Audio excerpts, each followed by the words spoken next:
Shaka, what in your mind, what has happened since y'all left Ames, Iowa? Well, I think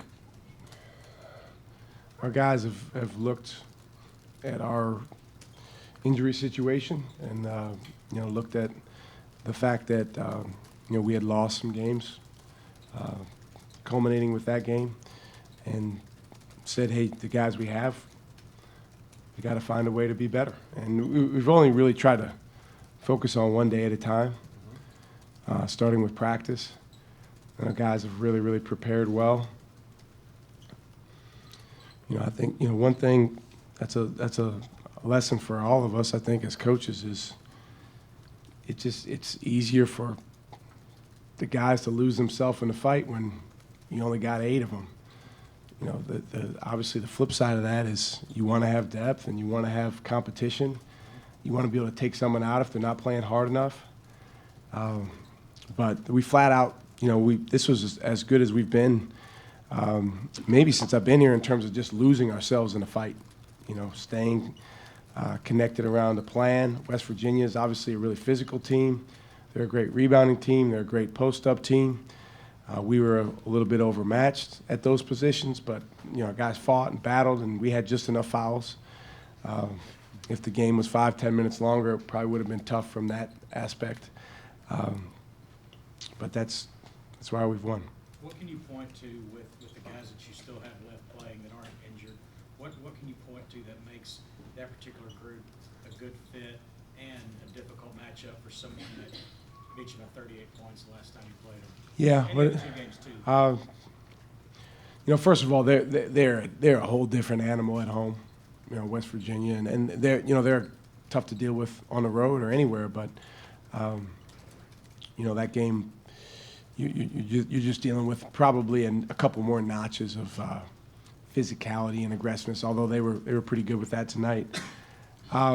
Point to a few things. One, I think since Matt hurt his heel, our last 3 games, Courtney and Andrew have been much more aggressive. Those guys have taken it upon themselves just to be our lead guards. And Matt has still done a nice job in the last couple games when he can, but he's obviously not 100%. But Courtney and Andrew, their aggressiveness and their just ability to make plays is huge. When you're playing West Virginia, it's not going to be pretty out there. They're going to deny a lot of things. They're going to try to blow up some of the sets you're running. So it comes down to your guards being able to make plays, and those guys made a lot of them tonight. So that's one thing.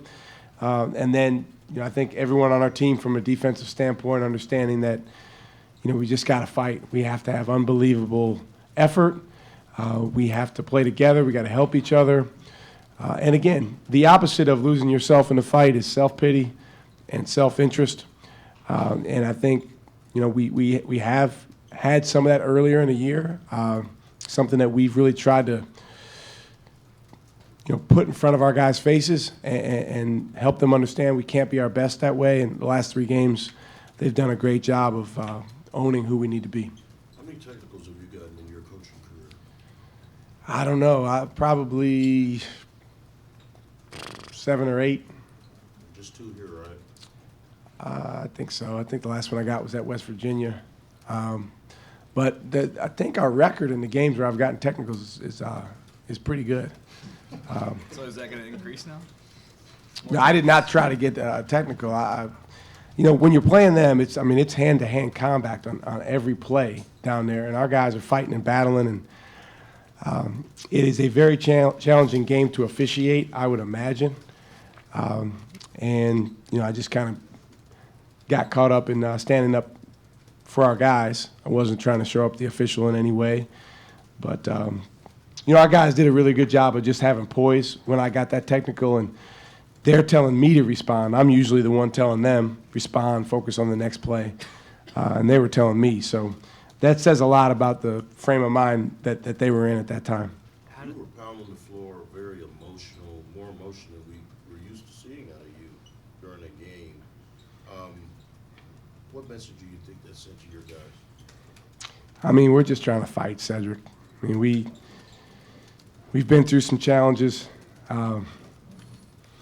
you're in a dynamic where it's really, really hard for young people to stay focused on what's inside and what really matters. It's very easy for them to get caught up in what's outside and what they don't control. And so we've been just trying to fight tooth and nail to get our guys win the battle for their hearts and minds and get them to just stay connected with each other and stay fighting for Texas. You know, they say Texas fight.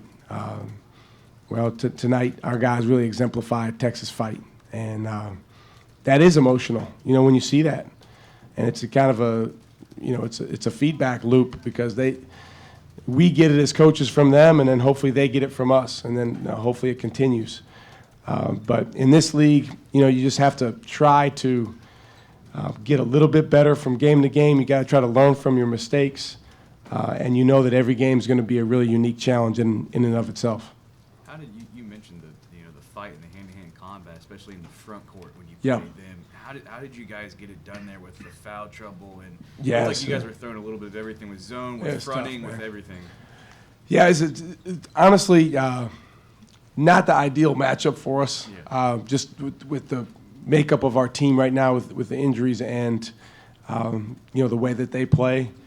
You know, we had seen the last couple games they started with only one big in the game, and we were joking, hey, I hope they play that way the whole game. But they kind of realized, I think mid-first half, that they were going to play the two bigs and really try to jam it down our throat. You know, just give credit to Royce Ham and Will Baker, Kai Jones, Kamaka Hepa. You know, those guys are young guys, and none of the four of them have a ton of experience at this level, playing in big moments and fighting against guys like that. And again, those guys, I keep saying it, they just lost themselves in a fight, and they weren't really. I thought we had some frustration very early on, but after that, there was no playing out of avoidance or frustration. They just tried to attack the next play. And we had just enough fouls. You know, if the game is 5-10 minutes longer, then now you got multiple guys fouling out, and that would have been a real issue. How about Brock Cunningham's effort and impact down the stretch, Coach? Yeah, that's who he is. I mean, he's an effort guy. One time he caught the ball at the basket and didn't even shoot. So we're like, hey, man, you got to look at the basket and shoot the layup. But Scott's going to have to get on his stat crew because we're going to go watch the tape, and I bet you he had a lot more than 5 rebounds.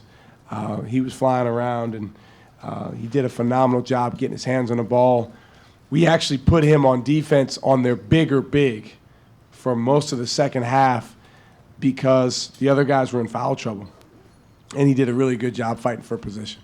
It's one thing to see an increase in energy, but these last 3 games, you guys have shot 50+% from the field in each of these games. Is this like a change in mindset? Or Well, yeah, make no mistake about it. I mean, that has a lot to do with it. If we make some of these same shots in the second half against Kansas, we make some of these same shots down the stretch, maybe against LSU or even in the Baylor or Tech game, maybe those go different. And if we don't make them tonight, then obviously our margin for error is much smaller. But I think our guys' mindset in terms of shooting the ball and attacking is aggressive, confident, and loose, which is what we asked them to be. Again, it helps that they know that they're not coming out. That definitely helps guys. Andrew Jones just attacking, and he's not really playing to think about is this a good shot or a bad shot. He's just trusting himself. Courtney, the same thing. Justin? I know you guys focus on everything inside, but I mean, a lot of the outside conversation left you all for dead after that Iowa State game. Yeah. What do you think this says about you and about this program that you guys have, been undermanned and rattled off 3 straight since then? Well, it's funny because I don't read, no disrespect to any of you guys, but I don't read any of the You're stuff. not missing anything. I try to stay focused on the inside of our team. But every once in a while, someone will text me something, and they just don't have a feel for, I really don't want to see that, man. But they'll send it to me, and, I mean, it's a really, really, it's a humbling thing because, I've been on both sides of it now, for sure. And the thing that you realize is you have to make it about the guys and about the team, and you have to kind of let go any type of desire to control any of that stuff because, you could drive yourself nuts if you go the other way. So, we just, going into the game against TCU, we just really try to sell our guys on being the best version of us. We haven't really talked a lot to our guys about the negative things that other people have said about us because we've said from the beginning that stuff doesn't matter. So it would be a little bit of a contradiction if we try to change our mind. At the same time, these guys are human beings. I mean, they're aware, and they have pride. So I think what you've seen the last few games is back against the wall to some extent and just fighting. Brian, last one. Shaka, you guys still have some work to do, but does this group realize how close they are to grabbing an NCAA bid? Well, we talked about the fact that West Virginia was one game ahead of us in the standings coming into this game. So just, from a simple Big 12 standpoint, we wanted to win this game so that we could move up. Our guys, obviously, Brian, want to play in the NCAA tournament. I mean, for any college basketball player, that's one of the reasons that you come to college to play basketball. But we really haven't focused a lot on the long term or the postseason. We've just tried to be the best we can be today and then win the next game.